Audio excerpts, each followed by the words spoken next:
hindi na natin yun matitatanggi. Sa dami pa naman ng mga sakunang naranasan natin dito sa bansa natin, dito sa bansang Pilipinas. Tulad nung nangyari sa Undoy, yung last year lang, na naminsala ito sa Marikina. Naminsala siya ng mga kabuhayan doon at mga tirahan at mga buhay ng mga tao. Sa tingin niyo po ba ay maiiwasan pa natin ang mga iyon? Sa tingin ko, maiiwasan natin yun.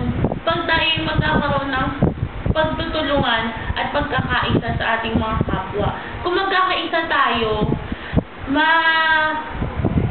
ma-conquer natin yung mga problema tulad ng sasakuna, gano'n. Ayan. Ano po ba ang dapat nating gawin para maiwasan ang grabe na pinsala tulad ng bagyong Undoy? Siyempre, una dyan, huwag tayong magtapon ng basura kung saan-saan. Kasi nagkukos yun ng flash flood, mga baha. Tapos, kung dapat nating iwasan ito, at dapat din tayong magtanim ng mga puno. Tsaka, yun, kailangan talaga nating magtulungan at magkaisa eh.